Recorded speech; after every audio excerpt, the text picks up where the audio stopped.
If you are interested in shrinking your fibroids instead of having a surgery, then this is the video that you are going to watch. A couple of weeks ago, I posted a video on how Black women are disproportionately affected by uterine fibroids. And this week, I am showing you how you can break them down, shrink them on your own. So if you're interested, keep watching because you know your girl is going to break it down as per usual. Stay tuned. Hi friends, welcome back to Essence of Earth. I am your hostess with the mostest, your girl, Miss Nikita.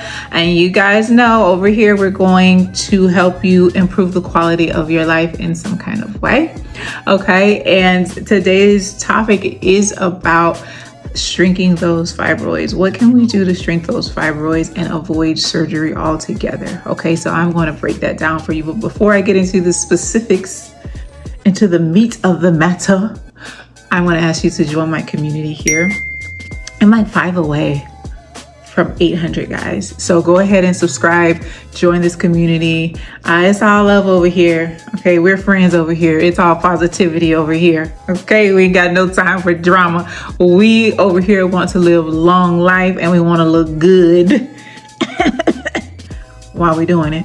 So go ahead and subscribe, click the notification bell so you'll be notified every time I post. And this time we're going at least 2 times a week. I'm posting twice a week. So let's go ahead and get into the meat of the matter and show you how to shrink them fibroids, friend. So what the heck is a fibroid? Okay, because all you know is that you look like you're pregnant, you got heavy cycles, and they hurt. Okay, so you want to know what is this thing that's causing this much pain? So a fibroid just consists of some smooth muscle, but most of a fibroid consists of the extracellular matrix.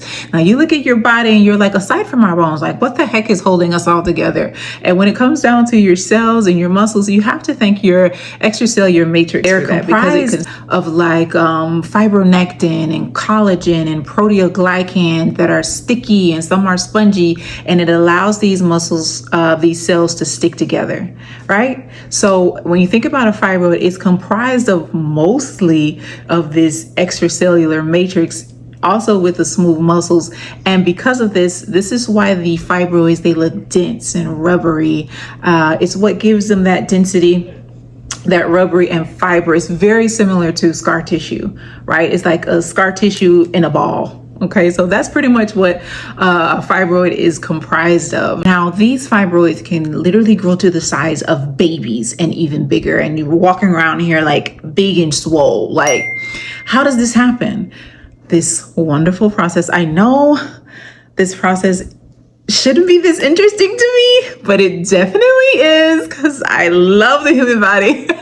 But there's this process called angiogenesis, and it's pretty much where these fibroids kind of like hijack your blood supply and develop their own capillaries and arteries so that they can hijack your blood supply system and take these nutrients from the blood and feed the fibroid so that it can grow. It's going to take the nutrients and take the oxygen. So what happens is when your fibroid gets the size of like a pinhole, it starts to release, it's called vascular endothelial growth factor, right? So it starts to emit this, and then the body is like, oh, so something needs to grow. So that's when angiogenesis starts and the body starts developing its own like little capillaries so that we can hijack the blood supply system and feed this fibroid. Now, in most cases, VEGF, I call it VEGF, it's just easy, but VEGF is used in like growth and development, is used in the luteal phase to prepare for like pregnancy, you know, on your cycle and stuff like that. It's also used in cases where there are injury to help kind of get blood to the area where there's damage or it needs repairing, but it's necessary, but it hijacks this system, guys, and it's amazing, right? I love it, but you know, it's been perverted, and now your fibroid is growing to the size of a baby, and it is what it is, but it's a beautiful process, in my humble opinion.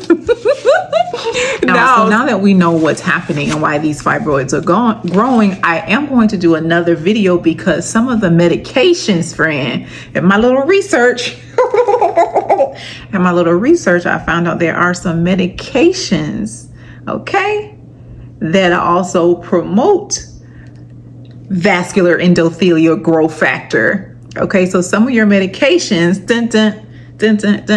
are promoting this growth factor and subsequently growing your fibroids. Okay, so we're going to talk about that in another video, but I digress. So let's get into how we can manage these fibroids and start to get them to shrink. Now, I've said this time and time again. I don't know why, but I kind of felt like Tupac in that video where he's like this. Yeah, I don't know. I kind of felt like a little gangster, especially with this shirt. It looks like I'm a part of a mafia's wife or something, wife club. But anyways, first and foremost, I've said this time and time again that stress, friend, like Nene, stress management is important. Stress is a silent killer for a reason, friend, because it affects your whole doggone body. It affects your whole goddamn body. Okay, so in this video that's right here, go and watch this video, the how Black women are disproportionately affected by uterine fibroids, and there I kind of go a little bit into how the stress actually can cause fibroid growth. Okay, so go there, but we have to manage our stress levels and cortisol levels to reduce the cortisol levels so that we can prevent them from growing, right? So we want to make sure that we're taking out those things that's going to cause the fibroids to grow. And if you can't manage your stress, friend, you need to go take a walk. You need to leave that man. You need to drop off some of your family members and let them handle their own problems. Yes. You need to look at your life and see what you can take off your plate. Okay, because your health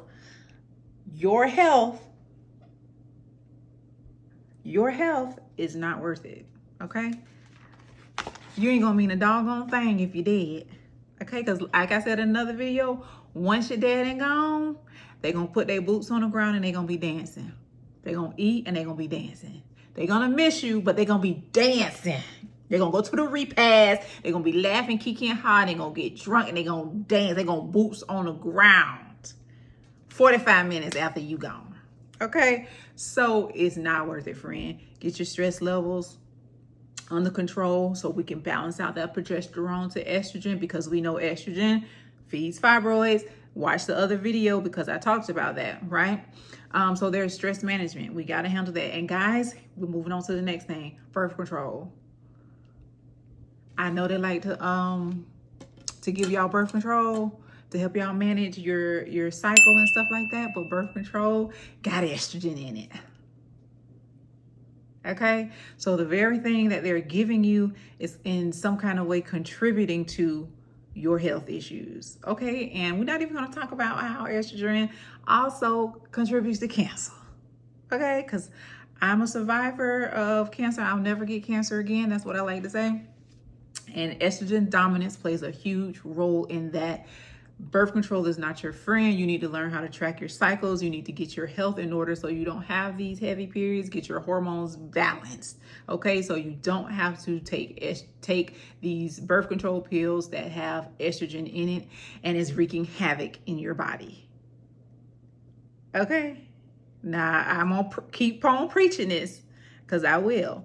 Now I know castor oil packs are going around, and this is going to help you, friend. Whether you're putting a little bit in your belly button, but you got to do it. You can put a little bit in your belly button, but you got to let this stuff really penetrate deep down into your abdomen. So what you do is you get your castor oil pack, and you do this while you're sitting at home chilling, watching, you know, when y'all binge watching Netflix and all of these shows, like all of these stuff back to back to back, or you getting ready to go to bed, you put that castor oil on that pack and you wrap it around your abdomen and you carry your behind to sleep, and you let that stuff sit there. Why?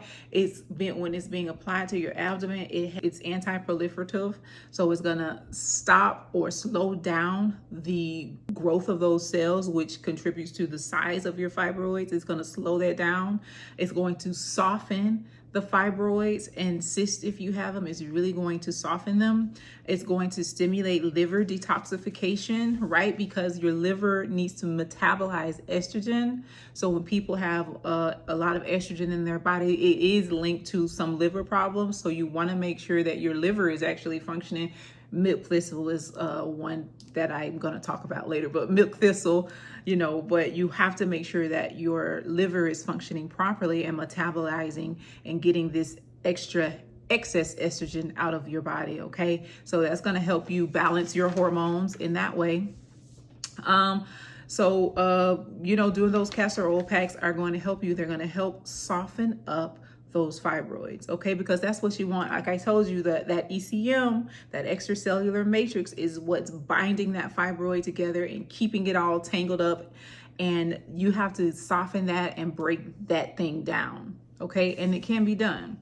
I know a lot of you probably don't even know this, but green tea, I read in my research, has anti-proliferative components as well. So it's going to down-regulate the ECM. It's going to help shrink the fibroids. Turmeric is really good. It's anti-angiogenic. So when I told you guys about how the VEGF, releases and then angiogenesis starts, and then it, develops its own capillaries and stuff to grow the fibroids, it slows that down. Right? So it's also going to help with the inflammation and it inhibits the growth, the overall growth of those fibroids. Milk thistle, you want to make sure that your liver is able to get and metabolize that estrogen, friend. Okay, so the milk thistle is really good with that. So now let's talk about vitamin D deficiency. First of all, Black women are already statistically vitamin D deficient, right? We're Black, but that's just for us. But on top of that, these cells, they have less vitamin D receptors. So it's like a negative on top of a negative, even though a negative times a negative. Well, let's just scratch that. Okay, friend, let's talk about vitamin D deficiency.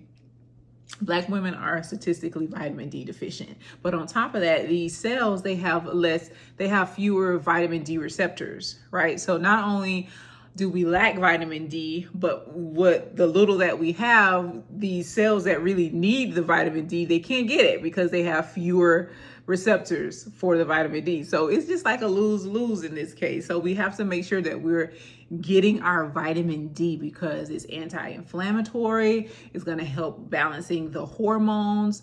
It is going to inhibit some of the signals that are released from these cells that promote ECM or that cellular matrix. So the vitamin D actually plays a huge role in preventing and slowing down the growth of these fibroids. So you want to make sure that you're getting your vitamin D. I absolutely love going into the sun and letting the sun just like hit my body. Like, it feels amazing. It's almost like a shock of energy. Like, you got to get out and you got to get some sun, whether you're just standing out there for 10 minutes a day or you're going out there, 4 or 5 times a day, and you're letting the sun touch your body, like especially like your legs and stuff like that, feeling the sun. It's amazing. You got to do that. But some other ways that you can get your vitamin D, obviously wild caught salmon, cod liver, egg yolks. Well, actually, I want to scratch that part, okay, because I don't want y'all to eat eggs, okay, with fibroids. But this is for somebody else who doesn't have fibroids, okay? You don't want to eat eggs.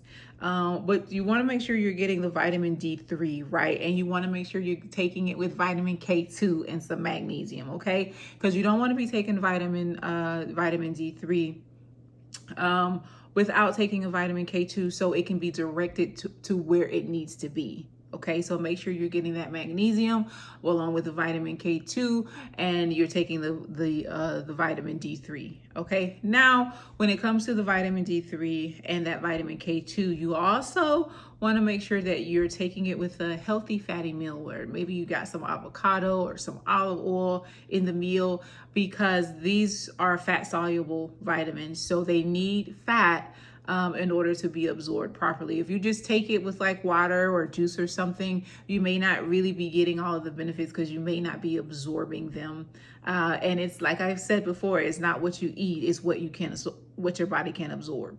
Okay, so make sure you're eating that with taking those vitamins with a fatty, healthy fat.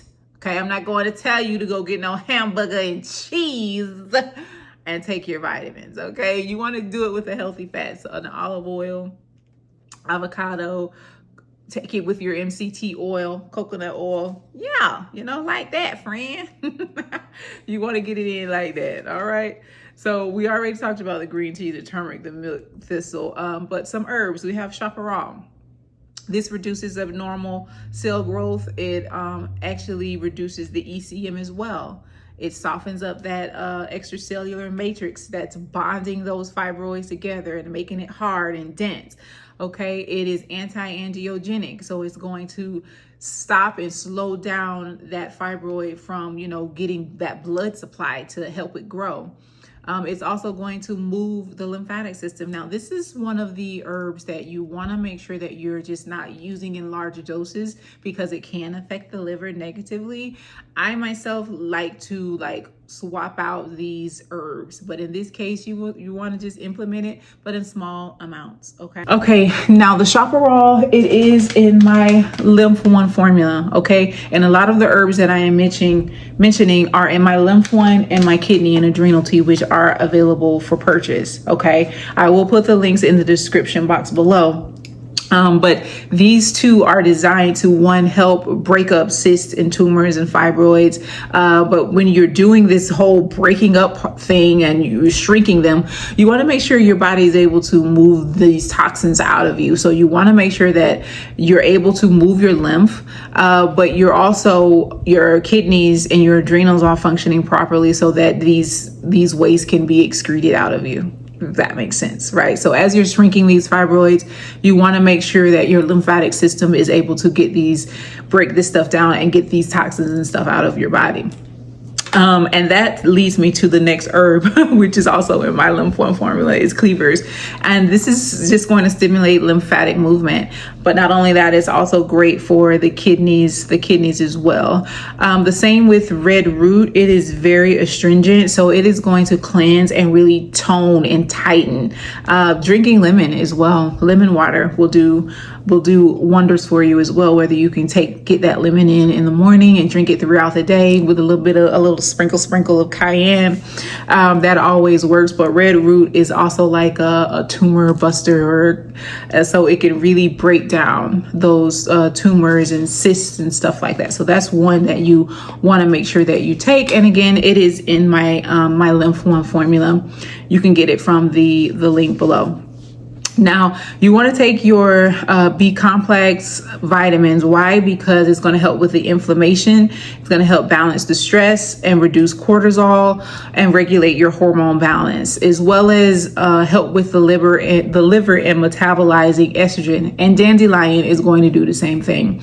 You can get a dandelion and burdock mix, in which I have a formula called the cough tea formula, but it has the burdock and the dandelion, which is really good for the blood, purifying the blood, cleansing the blood, as well as your liver and other organs as well.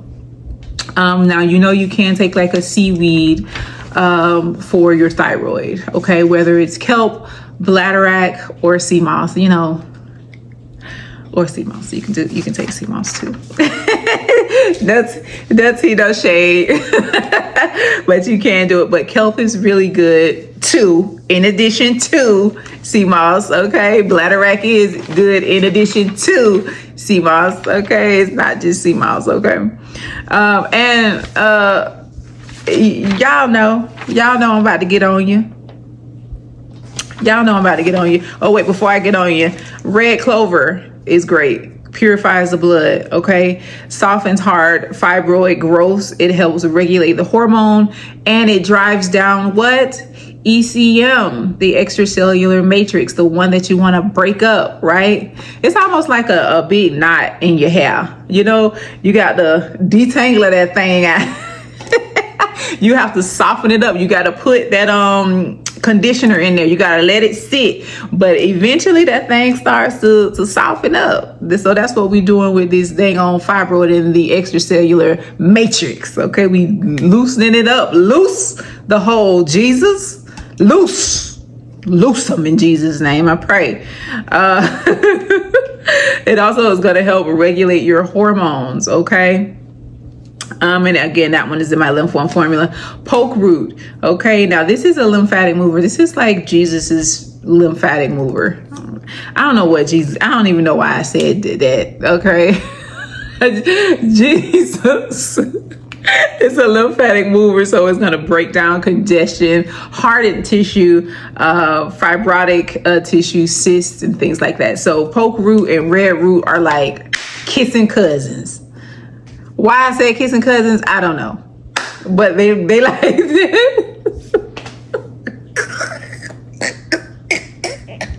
why would I say that? But poke root and red root together, baby, them tumors gonna be busted wide open. Okay, fibroids. Now this is one, white pond lily, Pandiriva, white pond lily. It is also an astringent. And when I say astringent, when you're thinking of astringent, right, you think of that witch hazel your grandma used to make you put on your face, and it's stinking. It smells like spit. That's what I think about when I think about witch hazel. Okay, it smells like spit, but it tones the face. It shrinks those pores. So when you're consuming astringent herbs, it's really cleansing. It's toning. It's tightening. Like that, okay? And white pond lily is an astringent. Now, with this, so you can make a poultice with this and apply it on your abdomen, right? And you can put this on your abdomen because it'll also assist in softening those fibroids as well. So you can kind of make a poultice along with the castor oil, and you can also rub some DMSO on your stomach as well, abdomen, before you apply both of them, because that DMSO is really going to drive everything down into the tissues. Okay, DMSO is amazing. I maybe need to do a video on that because I love the DMSO, especially in areas of the body where you really need to drive something into the tissues to get it where it needs to be. But white pond lily, Pandiriva, white pond lily is really good. Nah, I'm about to get on here because at the end of the day, it's about your diet, friend. It's about your diet. It's about your diet. It's about your diet. It's about your diet. It's about diet. So if you can, friend, slow down on the processed foods. Slow down on all that sugar. Okay? Slow down on all that drinking. Don't eat no dairy. Stay away from the wheat and the gluten for a minute until we get these things up out you. Okay, can you do that? Can you stop? Okay, so we can get these tumors up out you so you can have a normal cycle. Okay, so manage your diet, get to moving. Not only taking herbs can stimulate your lymphatic system, like you can get out there and start walking, doing yoga. That stimulates your lymphatic system. Okay, contracting your muscles stimulates your lymphatic system. Friend, y'all, I'm thirsty. Okay? Stimulate your lymphatic system. Start moving. Start massaging your abdomen. Get that castor oil pack on your abdomen like I said. Okay, y'all got to do what I'm telling y'all to do, right? We want to live a long life and we want to look good doing it. Not looking 9 and 10 months pregnant. Looking 12 months pregnant. Okay? Because you can't stop eating sugar. Okay, so we have to do what's best for ourselves, and I hope this has been a blessing, y'all, because I sure love doing it. I sure love doing research and coming on here telling y'all about it and hoping that you can implement these things in your life to help you improve the quality of your life. That's the goal here, is to improve the quality of our lives so we can have a long life and we can get old and see our grandkids graduate. Okay, see our grandkids get married and all of that stuff. Okay, you want to live a long, healthy life, and you want to be able to be moved, want to be able to move and be functional. Okay, Okay, so we can do it. But I hope this has been a blessing. Again, share this, like it, comment, send it to that person who needs to hear this. Okay, so send it to them, and it's been a blessing. I love y'all to life. And until next week, where I'll be talking about all of the benefits of wheat germ oil and why your behind need to be taking it. Okay, love you. Bye.